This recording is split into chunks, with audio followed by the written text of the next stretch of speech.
Hi, everyone. This is Dr. Alana. Today is and welcome to a webinar that could be a job prep, could be you're here because leadership is an interest for you academically. Lots of reasons to talk about leadership, but I titled it, So You Want to Be a Leader, Pros and Cons of Moving into It. So this comes from the reason I think this needs to be talked about is that when I was still teaching for universities, now one of the people that was in a cohort that I was working with did research on leadership. And these were practitioners who were very good practitioners who got propelled into leadership management positions because they were so good at practitioners. And they didn't do so well in leadership. And that has stuck with me as a question, because I think a lot of times people who go for graduate work are propelled, as I certainly was, to make the most of myself all the way along. But this leader manager thing can be worth considering. So that's what we're going to do today. Please go get the handouts if this is interesting to you. They're up in the site. There is a lot of links in them that you may want to refer to later. Starting with a couple of quotes. This one I love from the Dalai Lama because it's been so true in my life. Remember that not getting what you want is sometimes a wonderful stroke of luck. And I can't tell you about the professorship that I thought I had that I didn't have, and I'm so glad I didn't have it. So second thing is, if your actions inspire others to dream more, learn more, do more, and become more, you are a leader. John Quincy Adams. So these are topics that have been true for a very long time. Our agenda, I'm going to go through leading versus managing, just the basics, what people say, what your skills you need. Then we're going to have a conversation where you can reflect for yourself on what you love. And then I'm going to go through some research, books and journal articles and dissertations that, if you find them interesting, I'm giving you the links for them. And then this question about being driven by your core reasons for wanting that position. Our Q&A today is www.wooclap.com/leadwell.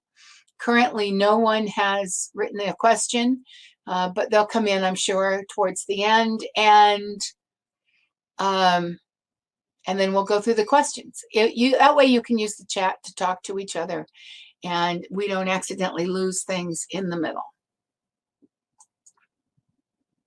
So leading versus managing, up, down, and sideways. When I was early in my career, I worked with at-risk students in a community setting, working with schools.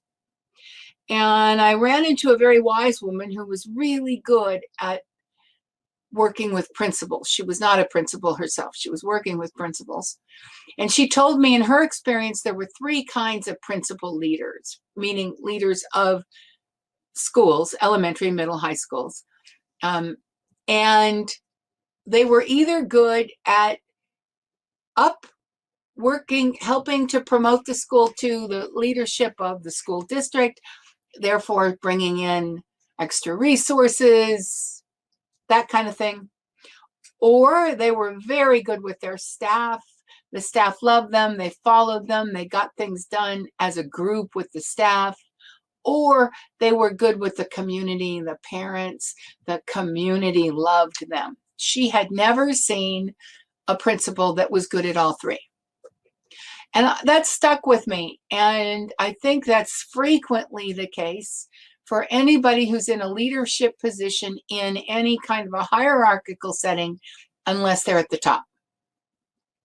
That they're good working with their colleagues, they're good working with the management and strategic planning and that kind of thing, or they're good with the people who report to them. Perhaps 2 out of 3, rarely 3 out of 3. And in my own life, I've enjoyed being a leader of a small group. I'm not so sure I'd enjoy being a leader of a big group. But things go as they go. So what do you need to be a leader? This is a mashup of a couple of things I thought were realistic. You need to be a person who has vision, who can build relationships, who knows when to delegate, and who can manage things when management is what is needed rather than leadership. Sometimes you just need to set up processes and workflows that work so that people who are in them don't get tied up in knots, have difficulties they don't need to have. That's what I consider management. Sometimes it's drudgery kind of work. Sometimes it's strategic kind of work. But the end result is you're trying to make things flow more easily. Now, around the edge are all the personal traits that support that. And do we all ever have these all the time? Of course not. It's difficult. And that's the bottom line of all of that we're going to talk about today, is that leadership is difficult. Now, I'm going to talk about some books to consider. Heifetz's Leadership Without Easy Answers came to me during my graduate work, and it was maybe not the first edition. You can probably get one that's 2000 and something now, but it was originally written in 1998. And it's about the difference between informal leaders, and he uses Margaret Sanger for that, the woman who in the United States really was the birth of women's healthcare, and Martin Luther King, Dr. Martin Luther King, and LBJ, who had a relationship that not very many people knew about with the CIA coming and going to manage what was going on so that Dr. King could raise the consciousness of really all of the people in the United States as to what was happening if you were African American at that time, especially in the South. Brilliant book, made me think. One of the best books I've ever read in my life. I highly recommend it. The second one is another textbook. It's not one I know of, but written about the same period of time, but the write-up said it also had a lot of really good stories, Disney being one of them, more of a business sense to what is leadership. And then we have a couple that are more current, one about teamwork, that's the Hawkins, and one that is Conversations, if you're the kind of person who learns from listening to other people. And then the two at the bottom are honoring the fact that people of color, women of color especially, and women in general, have a different game plan, a different view of leadership, a lot of things, and may have to take that into account. So the first one is what women of color need to know to secure the seat at all. And the second one, you may know Thunberg through her work with the environment, but this is really a call to action that no one is too small to make a difference.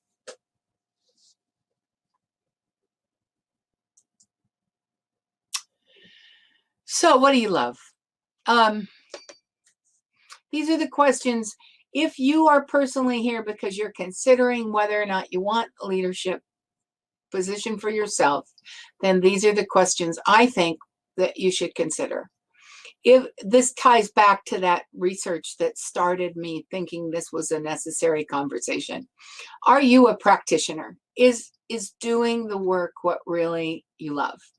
So I'm a researcher and an author and a teacher, and I love the work. Would I want to be a dean? No, I would not. Because leadership takes you away from the things you love what you love is the practice. In a similar way, if you're a theoretician, there's so much to leadership that has to do with people and relationship. Not to say they're mutually exclusive, but they are odd bedfellows. And I have known at university level some theoreticians who were leaders, and they were a bit quiet, not as hands-on as maybe they could have been to be more successful. If you're a teacher, leadership might work for you because there's a lot of things that go with it. You have to manage, a lot of the things we talked about, you have to be able to do as a teacher. You have to be able to organize, you have to be able to have relationship, you have to be able to, so teacher, maybe you are, maybe that is a good fit to be a leader as well. Also, we can be leaders in one part of our lives and something else in another, and that just says that we wear many hats. And we'll come across some research that talks about those different hats in a minute or two. So, but if you are going to lead in almost any circumstance, your work-life balance ratio will change. Leadership takes more time than practitioner work does. It's a little harder to leave at the door at night because some things just have to be done in order to make the next part move on. And also you should consider your tolerance for things being the same. So I'm thinking now really of middle management positions. Leaders in industry have exciting, adventurous times when they are moving up and when they are beginning different groups to work with, that kind of thing. So some industry work changes all the time, and then it's more of an adventure. But middle-sized work, middle-sized companies, middle-sized colleges, you can find that a leadership position does the same thing year in and year out, maybe at different times and different seasons, but it's very consistent. Some of us have more of a tolerance for one or the other, and we should consider it. So those are your thought moments. Now I'm going to go through a bunch of slides, and I'm giving you the links to go back to them. So this will flash by pretty quickly, but I wanted to look at what research was doing on leadership and what people such as yourself are finding worthy of this particular lens. So I didn't go in today to all the kinds of leadership, and actually after reading one of these, you'll see why I'm happy I didn't. So this is a book. It's from Springer, published by Springer. Why Leaders Fail Ethically, a paradigmatic evaluation of leadership. One of the books I read in university that has stuck with me, and I've quoted it forever, was written by a German. It was originally translated from the German. The man's last name is Döner, D-O-umlaut-R-N-E-R, and it's Why People Fail. And I've learned a lot from that. So I thought to myself, if we're discussing leadership, I should look into what research is going on about failure in leadership. When we're thinking about going on a new path, it is wise for us to look at what makes it work and what causes failure both. We may recognize ourselves more in one or the other, but we should reflectively see the potential of both in ourselves when we're choosing a path. So this particular book challenges traditional views of ethical leadership. And you'll see a lot of these are challenging some parts and peeks into other paradigms. So a couple of the things I kind of skimmed over showed that leadership is embedded in previous times. Our ideas about it is embedded in previous times, and there's quite a bit of question now whether or not we get it all given the time we live in now. And this particular one talked about flaws people may have. So they included arrogance, aloofness, perfectionism, insensitivity, selfishness, and betraying the trust of others. And certainly if you've ever been working for someone who had any of that kind of trait, you know that they are flawed and it causes all kinds of challenges and possibly remedial action. This one also looked at failure. It's a journal article, and it looked at what it says is that failure in the existing scholarly literature is confined to quantitative measurements of poor performance. So all those things that we just talked about can be measured, and that's what most of the literature does. This particular one took a different frame, looking at the strategies employed by leader and looked at did a discourse analysis of some texts about it. The Dorner failure book that I mentioned looked at it. He did simulations of African villages, as I remember, and brought in top-level managers, expecting, and they would make a decision and they'd go away and the simulation would run and they'd come back and they'd look at what had happened and they'd make another. And he thought he was going to write up what made the good decisions. And he ended up, all of them failed. All of the villages ended up killing off all the people because of the way they made decisions. And what he found was that we wait too long as leaders. We make a decision, but we don't watch the consequences closely enough, so that by the time we come back to that consequence again, it's already run too long and it's headed towards failure. I think this person might have been going the same kind of direction. Outdated theories. So this is the first one that said, the stuff we're learning in school, this is a dissertation. The stuff we're learning seems outdated. Current leadership theories are outdated and not keeping pace with the continual change and technological advancements that people who are leaders are really facing. I thought that was critical analysis that was probably spot on. And in fact, he found that leaders that he talked to agreed with that, and that what they were doing was taking bits of the things they learned from different leaders, but mashing it up in new ways all the time, because everything in a system of change, you have to be lean and on your feet more than following a particular paradigm. And then, of course, in today's world, if you're going to be a leader in an organization that is increasing diversity, then we need to take a look at anti-racist issues.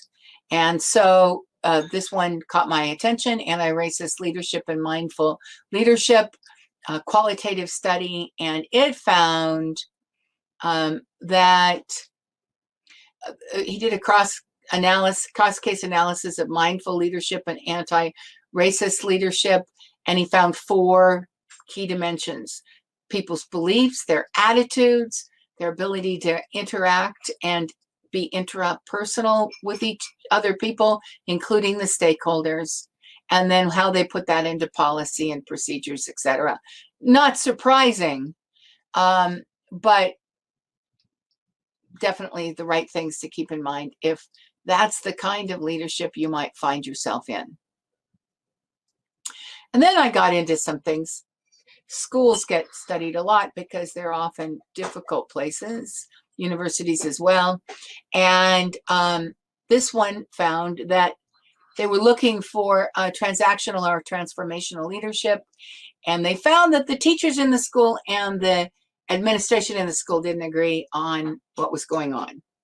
And I think looking at those 2 elements, transactional being, we need to do this, we need to do this, it's reactionary, and transformational being able to draw the vision and make it all go. I imagine the leaders thought they were one, and the people who worked for them saw another. And I don't think that's uncommon in large organizations. Also, the context in leadership matters. So this is a study of a Muslim, and I have one here that's Muslim and one that's Christian, and they're not very different in their outcomes, two different kinds of methodology.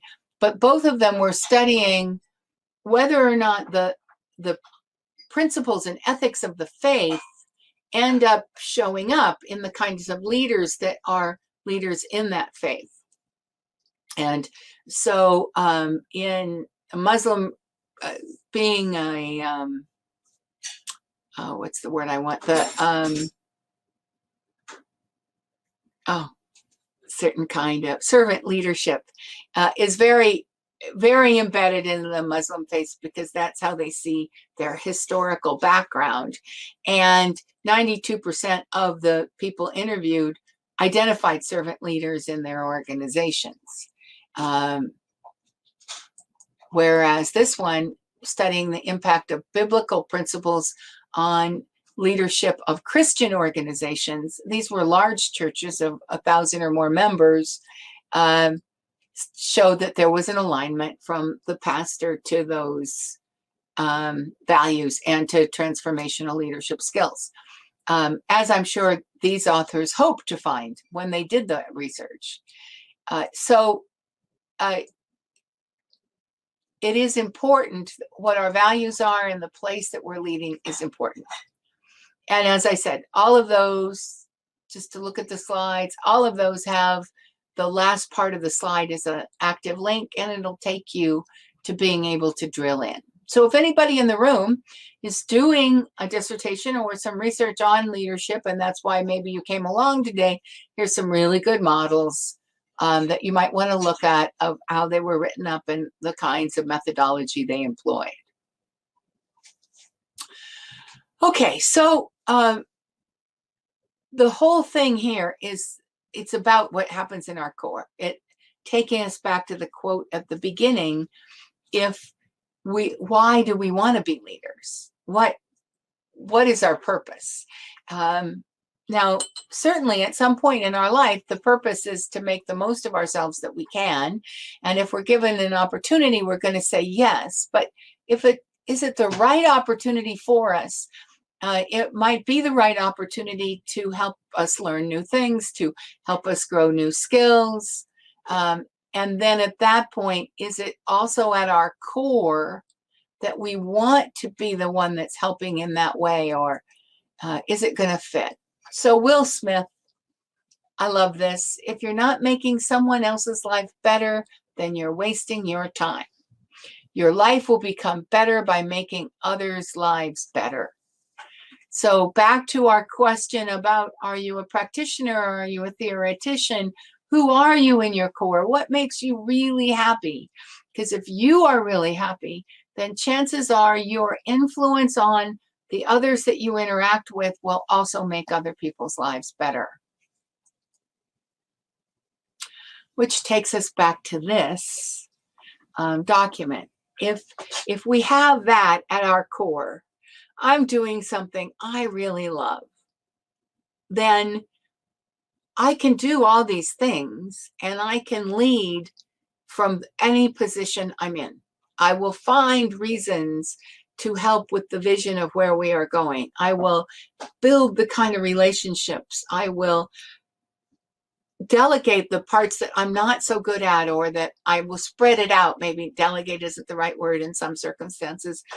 And I'll help encourage the organization. That just naturally comes from a human being who is in the right place for them. Those skills get easier, as do the ones around the outside.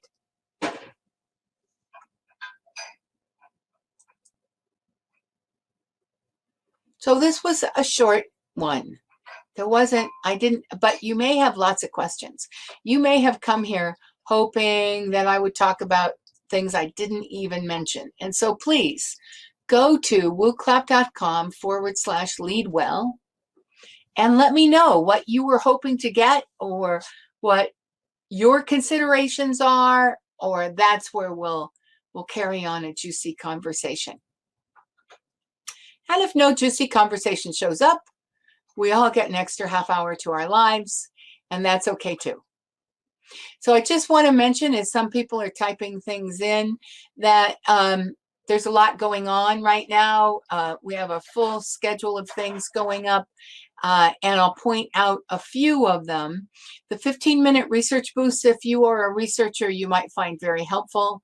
You can get to all of these things by going to that address, and then where it says upcoming, you click on the upper right-hand side with the little blue line, and then you keep clicking the downward arrow, and they all unfold. Have you signed into your PD education site lately? If you haven't, especially if you or anyone you know might be having a few difficulties with graduate work, I've just finished my 4th book on navigating the hidden curriculum of graduate school. It's got a lot of it's got the things in it I wished other people knew about before they got in trouble, or once they're in trouble, there's a place they can go. It isn't meant to be read like a book from cover to cover. It's meant to be picked up when you need it. And if you know anybody, may go to a different university who doesn't have a PD education subscription given to them by their university, like most of you, then they can buy that book and they can get the code to sign in to a demo site that'll let them move forward too. So I self-published this one because I wanted it to come out cheap enough that people could actually afford. There is synchronous writing going on Wednesdays. It's at this time on Wednesdays, and it's a sign into the room, turn off your Zoom, go to Zoom, turn off your microphone and your webcam, and just type. And then at the end, we talk about how it went. So, and there, in addition to that, this Thursday, once a month, I'm doing open office hours for both pre-proposal and post-data. Anybody involved in research can come to either one of those and ask any question that's the right question about the research symbol, and we'll have a substantive conversation. Taken together, these 3 things allow you to have support outside of your university structure, which sometimes kind of levels the ground and gives you some thoughts and lets you move on with strength, which is what they're designed for. Questions are coming in. I'm going to hit screen capture, and we'll see where they take us. So thank you to anyone who's asking questions. And let's go. I work from the bottom up because they come in from the top, on the top. Do you think people are born leaders, or that people develop leadership skills over their lifetime? Oh, I think it's a skill. I think some people naturally have, if we look at, just going back to the slides, zip back to this one.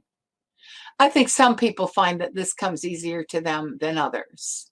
But I don't think anybody, I mean, why mature if we got it and we were just there? What is it that someone in their 50s and 60s has, or 70s and 80s and 90s has to offer our world, if it isn't that through our added life, we've figured out a few more things, and we've got ability to do it in a way that adds more joy and more liveliness rather than, I mean, I think that's my experience of life as you get older, is that you get a chance to live with more joy and more liveliness because you do figure things out. So I always think of the Dalai Lama when I think of that. I have been part of a team, and I've recently been promoted to the leadership position on the team. Yeah, so that's that position. That's that thing where you got there because you were good, but was it the right fit? Do you want it? Do you not want it? What do you have to keep in mind? This was good timing. Thank you for your new insights and good reminders. So that's nice. I'm a teacher at heart, and I want to lead my team well. Then you will. Team leadership and teacherness goes well together. I learned it myself. People will follow a leader who's also a good teacher, and good teachers help people move along. Depending on where you are in the rest of the hierarchy, though, you might want to watch out for what's above you, because those are the ones that teachers aren't so naturally good at. Luckily for me, I don't have anybody above me, except our client universities, but I don't really work for them. So they're just things to watch for. Can you suggest any leadership development models, programs specific to the workplace? Well, that's why I sent the books at the very beginning. So if you get the slides, I would say I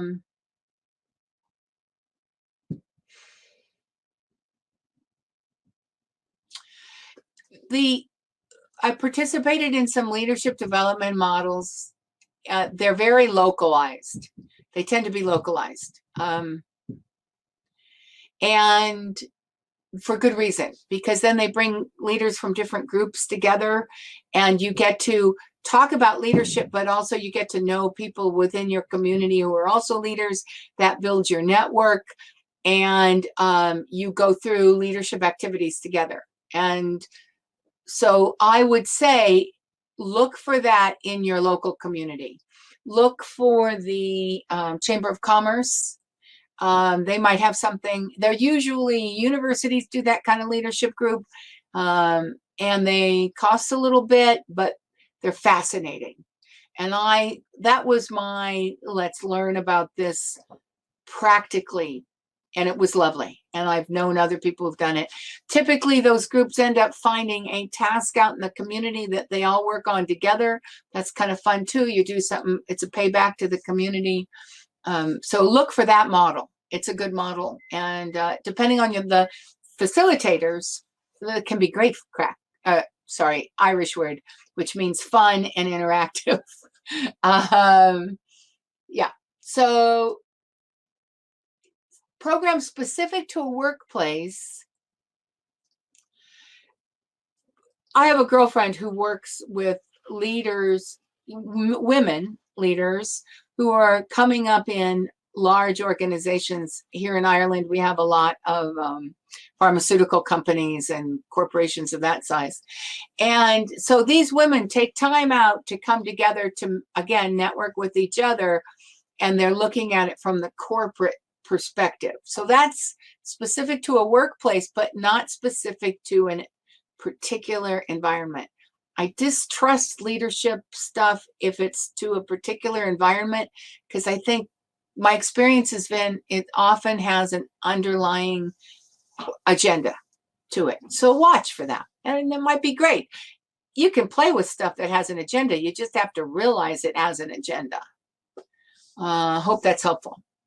I've heard of organizational leadership techniques, but don't know much about the inner workings of style. What would be some good resources or successful others who have implemented this technique? Okay, so it's already outdated. What is it already outdated, i.e. constant paradigm shift is mentioned earlier?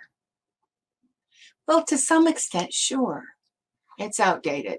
But on the other hand, if you don't know it, you haven't considered it. And so you're not going to find a ABCDE that's going to work. It's just not going to work. Not in today, not in a world of this much shift. If there's any practice, so you have, okay, let me think this through. So you have two levels of thought here. If you're wanting to study organizational leadership.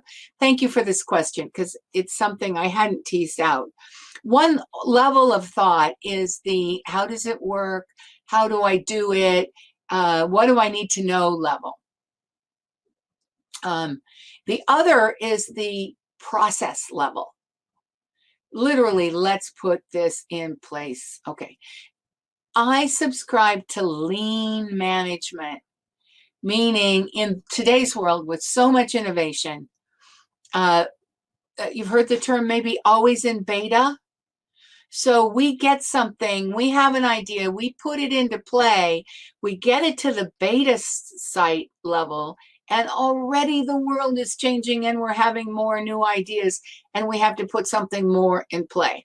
So the beta is the site that goes on. We don't ever get to the it's done and dusted. We're going to run this site the same way for 3 years.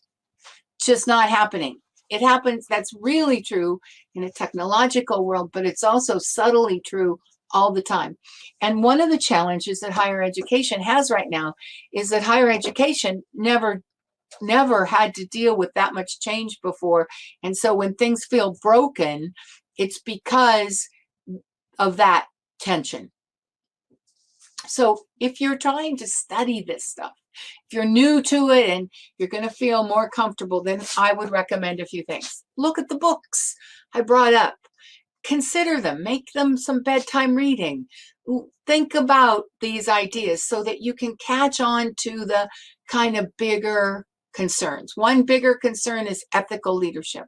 Another is transformational leadership. HiFITS is going to take you into a world of formal or informal leadership and how they play out. So get the sorting mechanism in your head practically free of charge by reading. Then when you want to drill into the how do I do it, see if there's a leadership group you can join and work through like that. If you don't do that, then it's going to be kind of a hands-on situation. And but look for places in your life right now where you could take a leadership place. So if you go to a church and they need a committee to be run, sign up to run that committee. If you're working in your university and you really interact a lot with the student center, see if they have a board of directors. Just involve yourself in a relatively little leadership position to feel how it goes, to see how things work, to make your own decisions on what you like and you don't like. Because I guess my bottom line for today's talk is that there is no path we can lay out for you. You are going to have to lay out your own path. So if you came to the 15 minutes on Monday, you heard me talk about self-regulated learning. This is a great place for self-regulated learning. Spot on, actually. Thank you for that question. What causes leaders who are perfectionists to fail? Well, perfectionism fails. Perfectionism always fails. And I'm flying in the face. If you enjoy Professora Maria Sanchez Patino, she will tell you she is a perfectionist. And she and I completely disagree on this particular point. But because she sees it as being something that has set her up for success in her life. But the truth is, life is very complex.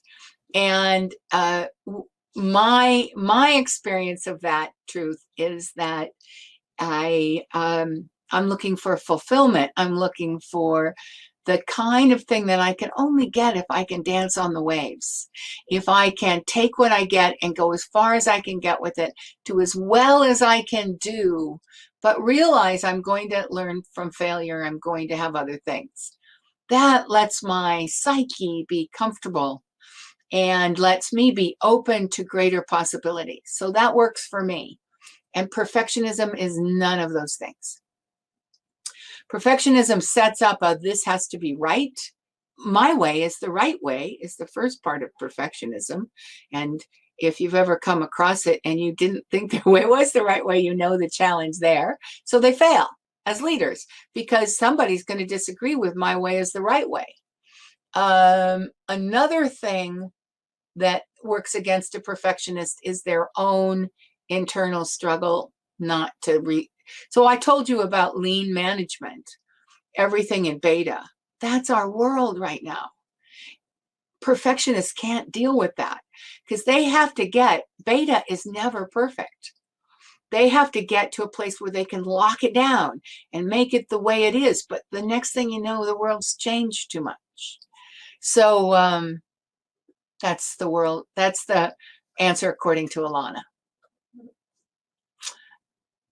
Is that it? I'll get for a second. If you have other questions and you think you're typing them into wooclap.com/leadwell, if you'll just put up your little hand in the chat box, I know that more things are coming. I'm always disappointed if things come in just as I was closing down. So let me refresh and make sure nothing new is there.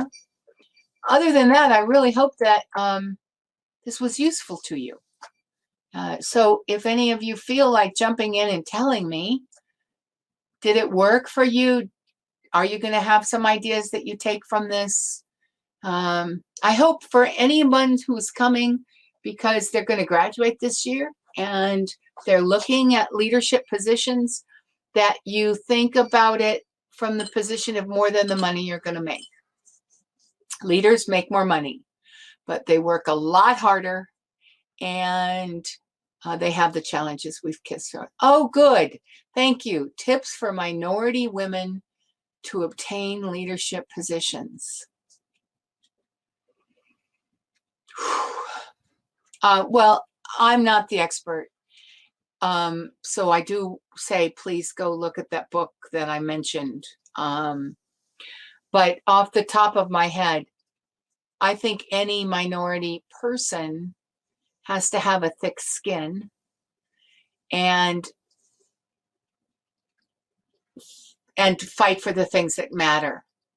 Be willing to lead the things that matter, because you have so many things that you could find. You could just, I just have to say, my background was in homelessness. I worked with families and children who were sending their kids to school, and they had no homes, temporarily had no homes.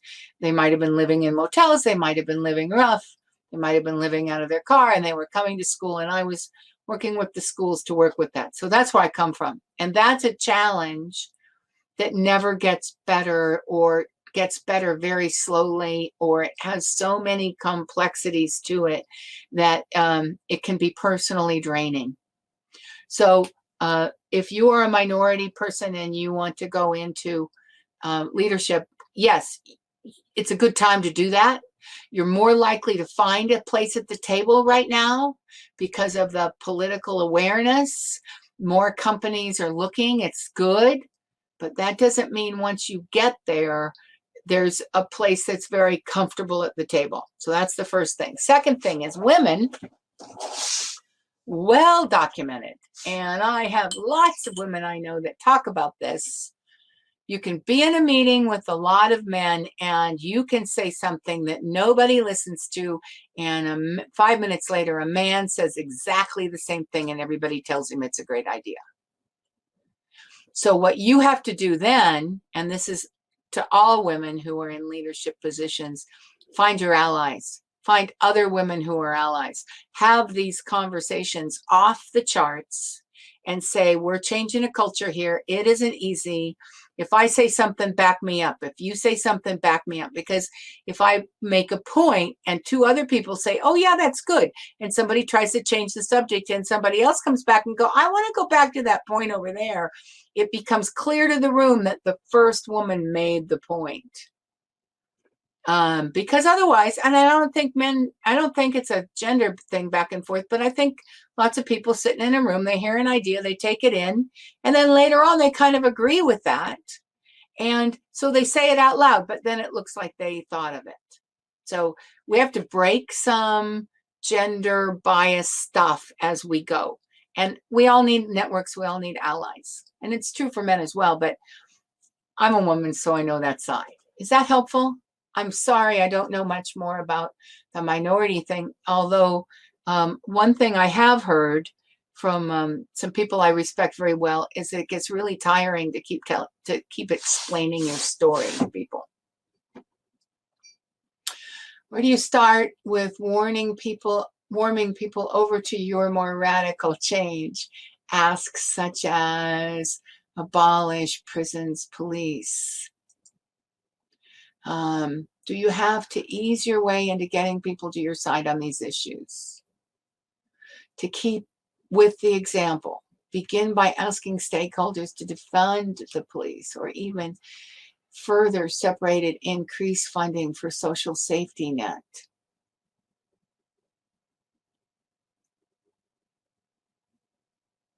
I really recommend that you read Leadership Without Easy Answers. I would be very surprised if Heifetz didn't help you sort some of these things out when he talks about Margaret Sanger, because it was the early 1900s. I mean, women's health hasn't been well looked at even now, but in the early 1900s, women were having 18 babies and dropping over dead.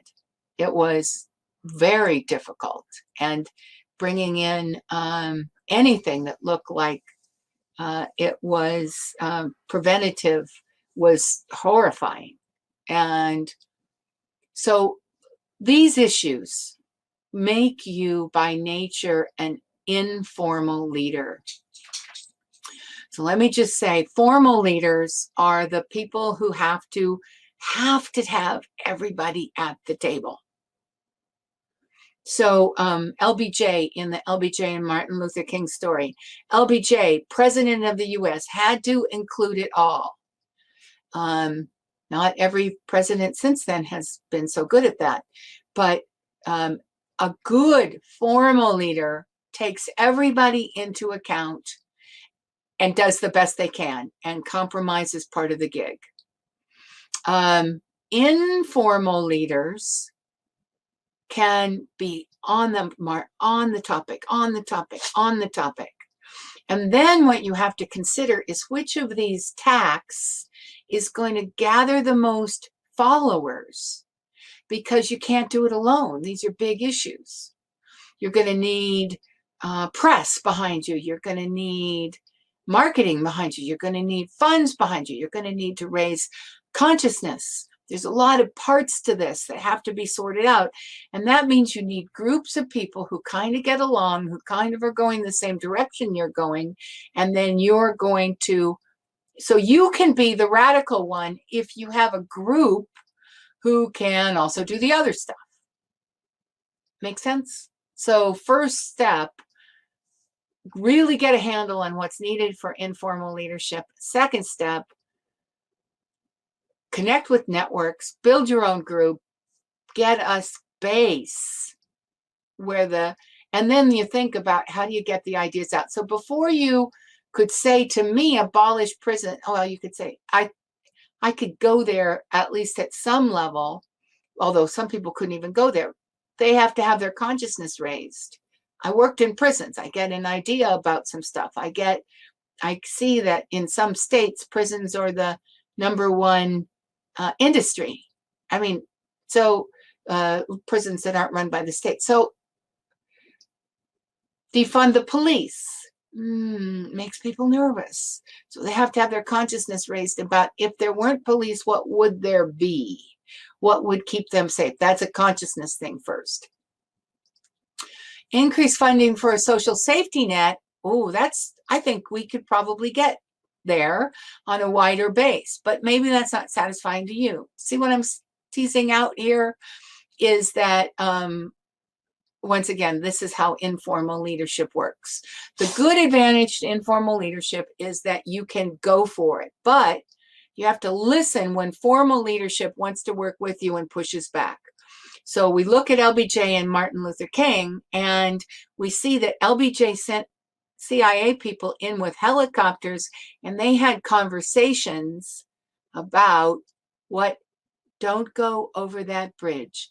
Take people up to the end of the bridge and turn around, because you're going to be met by police. It's going to get violent. And this is coming into white America, all over America, at their dinner time.